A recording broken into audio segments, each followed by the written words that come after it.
बरसात आ रहा है, चुनाव आ रहा है, तो ये सब काम करते रहेंगे और बरसात के बाद फिर अंतर्ध्यान हो जाएंगे। पता नहीं चलेगा, कोई खोज के मर जाएगा कहाँ है, महीनों महीनों गायब रहेंगे। नमस्कार, मेरा नाम आलोक है। आप लाइव सिटीज़ देख रहे हैं। जेडीयू के सांसद ललन सिंह ने एक बार फिर से नेता प्रतिपक्ष तेजस्वी यादव पर हमला बोला है। आपको पता होगा कुछ दिन पहले गोपालगंज तिहरे हत्याकांड को लेकर नेता प्रतिपक्ष तेजस्वी यादव गोपालगंज जाना चाहते थे।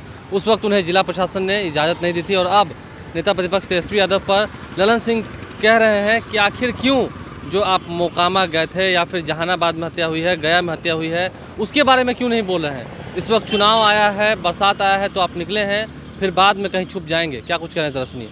तो कानून अपना काम करता है, साक्ष्य मिलते हैं, उसके लिए कानून बना हुआ है। सीआरपीसी है, आईपीसी है, पुलिस मैनुअल है। पुलिस अपना काम कर रही है, जांच में साक्ष्य जिस पर भी मिलेगा कार्रवाई होगी। और मुख्यमंत्री नीतीश कुमार जी ने तो बहुत साफ शब्दों में रिपीट किया है। कई उदाहरण हैं, अब उनको उदाहरण नहीं दिखाई पड़ता है तो कौन समझाएगा उनको कि न किसी को बचाया जाता है और न किसी को छोड़ा जाता है।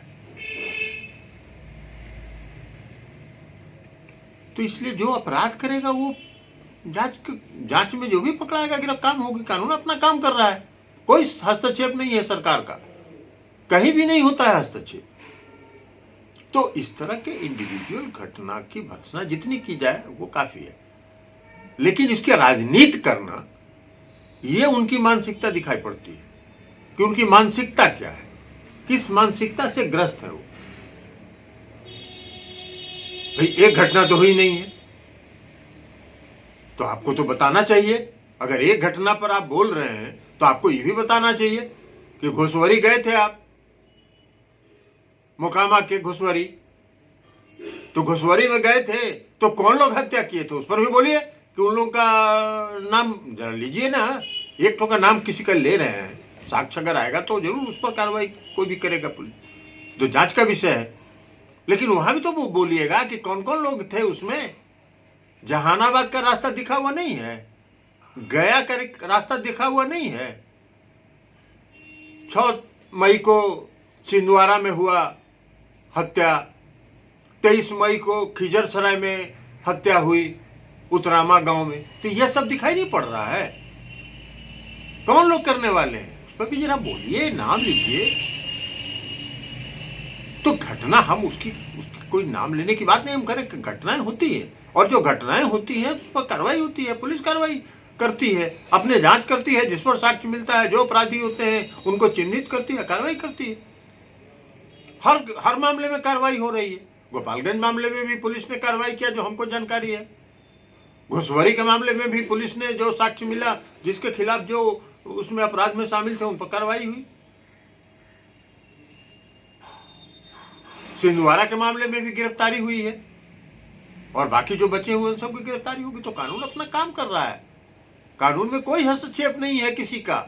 उसके लिए मुख्यमंत्री को किसी का क्या दोष देना है, तो पुलिस मैनुअल है, इसमें मुख्यमंत्री कहां से आते हैं। पुलिस मैनुअल में जांच करने का अधिकार जांच अधिकारियों को है। लेकिन अब इतना ज्ञान रहे तब ना, ज्ञान कौन देगा। उधार मिलता है क्या, बाजार में बिकता है क्या। न उधार मिलता है न बाजार में बिकता है, तो ज्ञान कहां से लाइएगा। भाई जीन्स तो कुछ पिताजी का जीन्स आएगा ना जी शरीर में,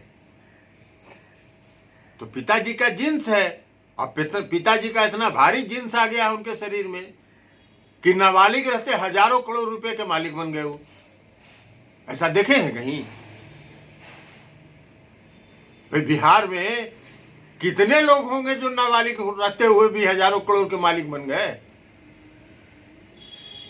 तो उस पर भी जरा बोलिए कि हम भाई नाबालिग थे, हम नाबालिगे में बच्चा जब थे तभी से हम व्यापार करने लगे और हजारों करोड़ बना लिए। सब बोलना ना चाहिए, सब कौन सुन रहा है। अभी बरसात आ रहा है, चुनाव आ रहा है, तो ये सब काम करते रहेंगे और बरसात के बाद फिर अंतर्ध्यान हो जाएंगे। पता नहीं चलेगा, कोई खोज के मर जाएगा कहाँ है, महीनों महीनों गायब रहेंगे। कोरोना में तो थे ही, कहाँ थे। अब अभी तो बड़ा भारी प्रवासी मजदूरों की चिंता जता रहे हैं। पूरा कोरोना संकट में मुख्यमंत्री जी अकेले जूझ रहे थे, यहाँ लड़ रहे थे। सारी कार्रवाई हुई, क्वारंटाइन सेंटर बनाया उन्होंने, सब जगह प्रवासी मजदूरों को यहाँ लाया गया, सबको खर्चा दिया गया और उसके अलावा क्वारंटाइन सेंटर का खर्च दिया गया और सबको जाने के बाद 500 जाने के साथ 500 रुपया दे के विदा किया जा रहा है। कौन करता है? कहाँ हो रहा है? किस प्रदेश में हो रहा है? ये सब आपको नहीं समझ में आएगा, ये सब आपके समझ के बाहर की चीज है, जब माथा के ऊपर से निकल जाएगा। सब शिक्षित आदमी को समझ में आता है,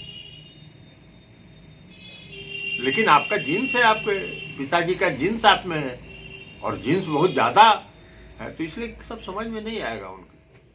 और पूछा है कि कोरोना संकट के दौरान सिर्फ अकेले नीतीश कुमार ही काम करते रहे, विपक्ष ने कुछ भी नहीं किया है और क्या कुछ आरोप लगाए हैं आपने सुना है। आप लाइव स्ट्रीम देखते रहें, हमारे चैनल को सब्सक्राइब कर लें, साथ साथ फेसबुक पेज भी लाइक करें। इसके अलावा ट्विटर हैंडल पर लाइव स्ट्रीम को जरूर फॉलो करें। धन्यवाद।